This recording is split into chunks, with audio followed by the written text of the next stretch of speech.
तो आप सब ये वाला किताब निकाल लीजिए। कौन सा कक्षा का है? 8 कक्षा 8। कौन सा भाग है? अमृता भाग 3 अमृता भाग 3। और चैप्टर का नाम क्या है? संघे शक्ति। संघे शक्ति, ठीक है। तो चलो स्टार्ट करते हैं। आधा पढ़ाइए।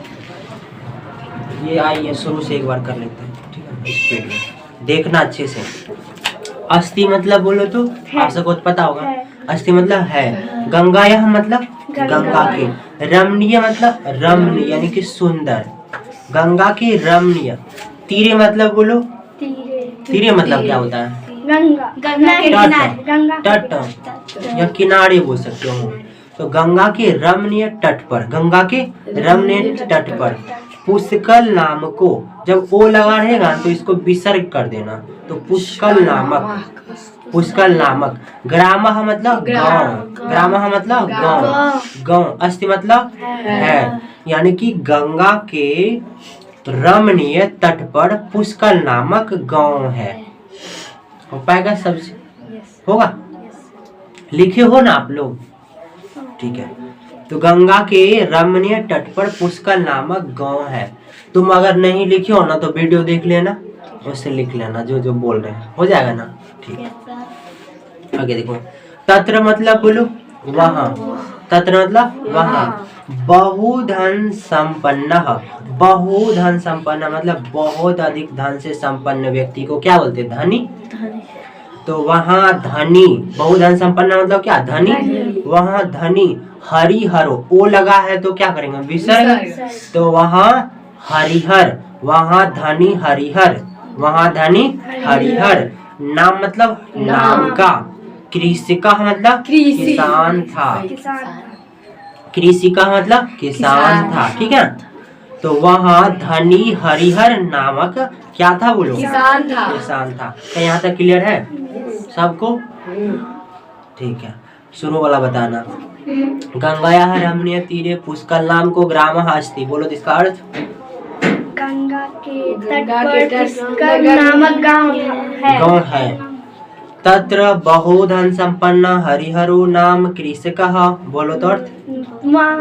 बहुत वहाँ बहुत धन संपन्न हरिहर नामक किसान था। आगे बढ़े। आगे लिखा है तेन। तेन मतलब उसने। तेन मतलब उसने। अच्छा, किसने? हरिहर ने। तेन यानी कि उसने, यानी कि हरिहर ने। कृषि कर्मना, कृषि काम से यानी कि खेती से। कृषि कर्मना मतलब क्या? खेती से। कृषि कर्मना मतलब खेती से, ठीक है। उसने खेती से। प्रभुता मतलब खूब, बहुत। प्रभुता मतलब बहुत, खूब। संपत्ति अर्जिता, संपत्ति अर्जिता। संपत्ति ही जो र है ना उसको विसर्ग कर दो और उससे अ निकालो। संपत्ति ही यानी कि संपत्ति। अर्जिता मतलब अर्जित, यानी संपत्ति अर्जित की। उसने खेती से खूब संपत्ति अर्जित की। उसने कृषि कार्य से बहुत अधिक क्या किया? संपत्ति अर्जित किया। क्या यहाँ तक क्लियर है सबको? आगे देखिए।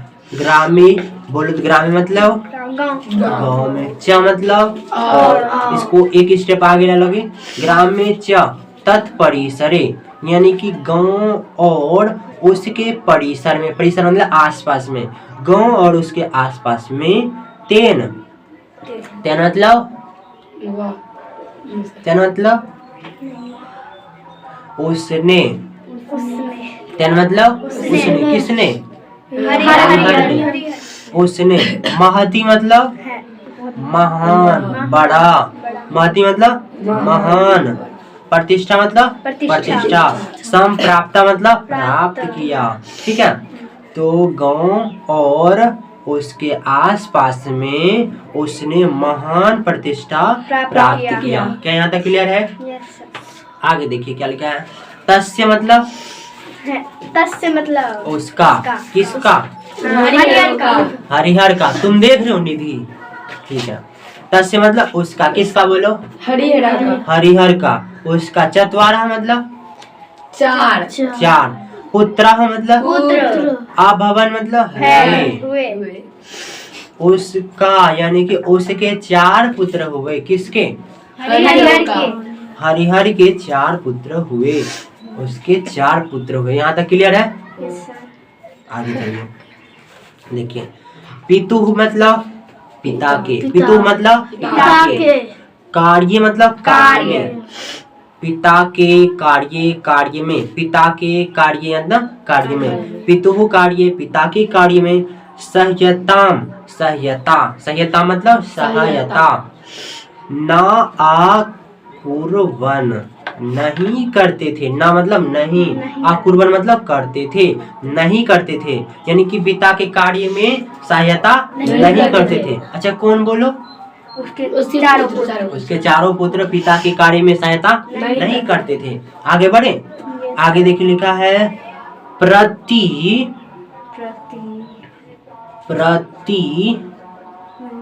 उत, प्रति उत। अच्छा प्रति उत का देखो अर्थ तो नहीं थी, क्या लिखा है? नहीं है सर, जल्दी कीजिए।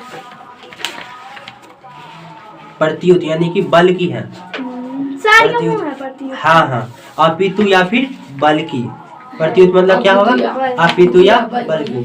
बल की, प्रतियुत मतलब बल की, परस्परम, परस्परम मतलब बोलो आपस में, आपस में। परस्परम मतलब आपस में, नित्यम मतलब नित्य, प्रतिदिन, रोज, नित्य मतलब नित्य, प्रतिदिन या फिर रोज। कलह आयन्ते, कलह आयन्ते मतलब बोलो कला। झगड़ा करते थे, कलह करते थे, कलह आयन्ते लड़ते हैं, आपस में क्या करते हैं? लड़ते हैं। तो बल्कि आपस में प्रतिदिन लड़ते हैं। तो पिता के कार्य में सहायता नहीं करते थे, बल्कि परस्पर यानी कि आपस में प्रतिदिन लड़ते हैं। कौन? उस हरिहर के चारों पुत्र। हरिहर के 4 पुत्र। क्या यहाँ तक दिमाग में जा रहा है यस कि लिखा दे? पहले जा रहा है सर। लिख लो पहले तुम सब।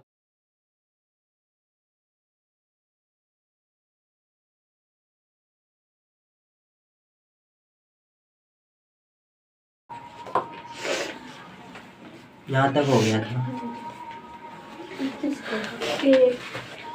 एकह कथयति, एकह मतलब एक, बार कथयति मतलब कहते कहते हैं, एक कहते हैं, क्या कहते हैं? तुवाम एव, तुवाम यानी कि तुम, एव मतलब ही, तुम ही तुवाम एव यानी कि तुम ही, पिता। पिता मतलब पिता। पिता, अधिकम, अधिक अधिक एक चीज रुको, तुवाम का मतलब तुम नहीं है, तुमको, तुमको, तुमको ही, ठीक है। तुवाम एव तुम्हें यानी कि है सर, तुम आप, तो आप में तुम्हें, क्या लिखा है? तुम्हें, तुम्हें, चलो ठीक है। त्वमेव का क्या अर्थ दिया है? तुम्हें, हाँ। तुम्हें, पिता मतलब पिता, तुम्हें, त्वाम एव मतलब क्या? तुम्हें, पिता मतलब पिता, अधिका मतलब अधिक, मान्यते मतलब बोलो मानते हैं, तुम्हें पिता अधिक मानते हैं। एक क्या कहते हैं बोलो? एक कहते हैं तुम्हें पिता अधिक मानते हैं। आगे बढ़े, त्वम एव तुम ही, त्वम एव मतलब तुम ही, तस्य उनका या फिर उसका, तो बड़े हैं तो उनका लिखेंगे, तस्य मतलब उनका। विपुला मतलब बोलो, विपुला मतलब विशाल दिया है क्या? और देखो विपुला मतलब बहुत, हाँ बहुत या विशाल।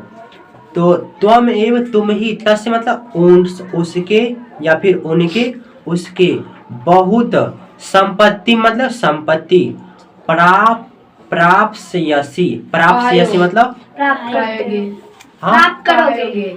पाओगे, यानी कि बोला तुम ही उसके विशाल संपत्ति को पाओगे। क्लियर है? हाँ। तो क्या हुआ बोलो?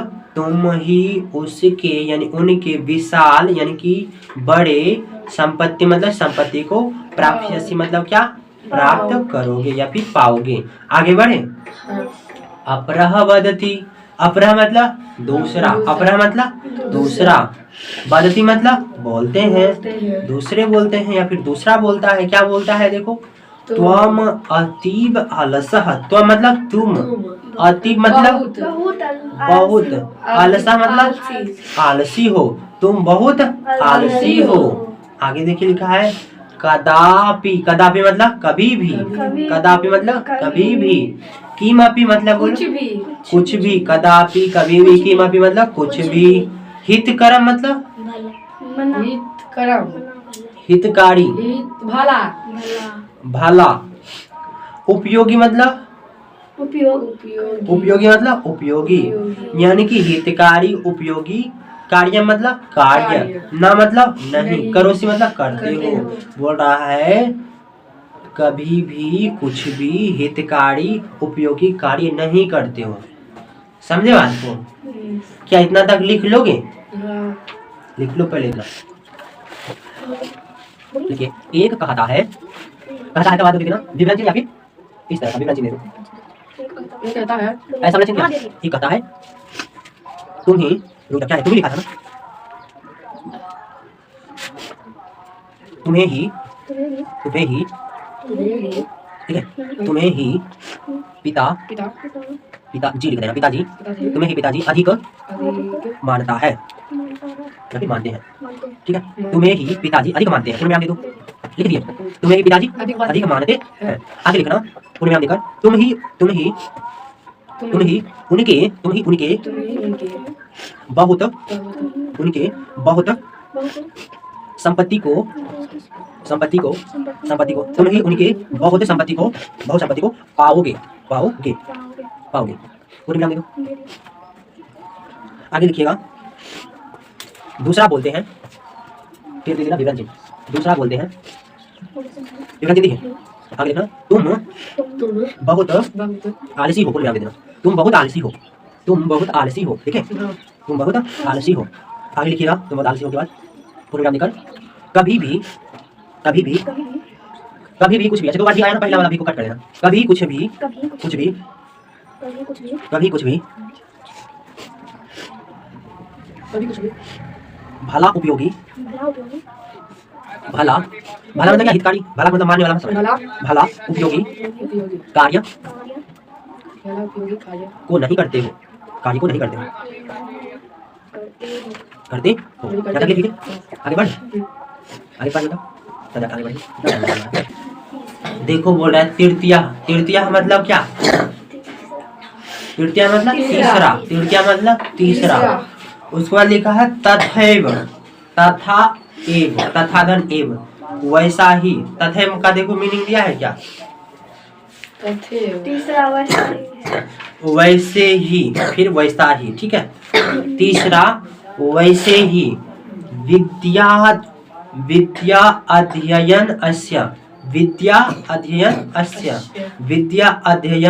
का, निंदा मतलब बोलो, निंदा नहीं लिखा है, निंदा या फिर बुराई समझ सकते हो, निंदा, क्लियर है। तीसरा वैसे ही विद्या अध्ययन का क्या करता है, निंदा यानी कि निंदा, करोति मतलब करता है, यानी तीसरा वैसे ही विद्या अध्ययन का निंदा करता है, कि पढ़ाई लिखाई कुछ नहीं आए, इसे क्या पढ़ना लिखना, इस तरह से निंदा करना यानी कि बुराई करना। समझे बात को? से ही आगे देखो, चतुर्था यानी कि चौथे क्या बोलते हैं, चौथे विद्या अध्ययन के लिए पितु यानी कि पिता के धन याचनाम का मतलब देखो क्या लिखा है, धन की मांग, समझा, विद्या अध्ययन के लिए पिता से धन की मांग, करोति मतलब करता है, तदा मतलब बोलो तब, तृतीया मतलब तीसरा, पितरम मतलब पिता को, वार्यति मतलब रोकता है या फिर रोकते हैं, वार्यति का मतलब क्या है, रोकता है यानी कि मना करता है। अब लिखो यहाँ तक पहले अर्थ, तो कहाँ से लिखाना है बोले तो तीसरा से लिखे, तीसरा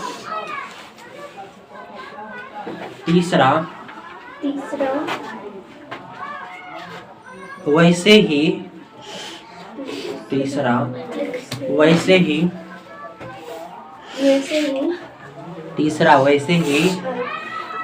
विद्या अध्ययन का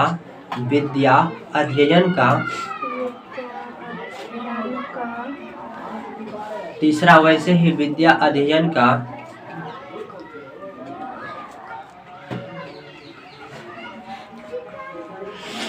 निंदा करता है। निंदा करता है। कोमा अल्प विराम देना, कोमा अल्प विराम दे दिया। अगला लिखना चौथा, अल्प विराम देकर चौथा,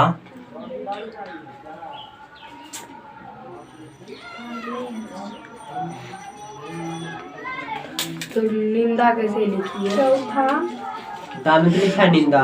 चौथा, गलते लिखी है। चौथा, चौथा, विद्या अध्ययन के लिए पिता से अध्ययन के चौथा, लिए विद्या अध्ययन के लिए पिता से पिता से धन याचना,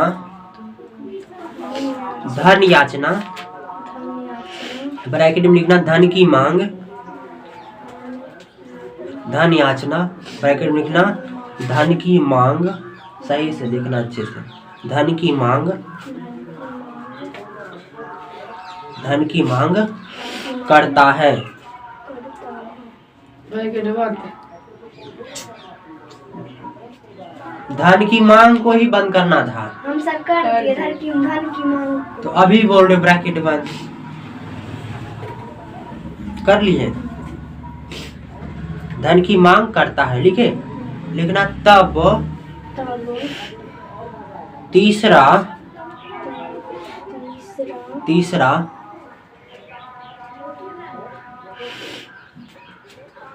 पिता को मना करता है या फिर रोकता है।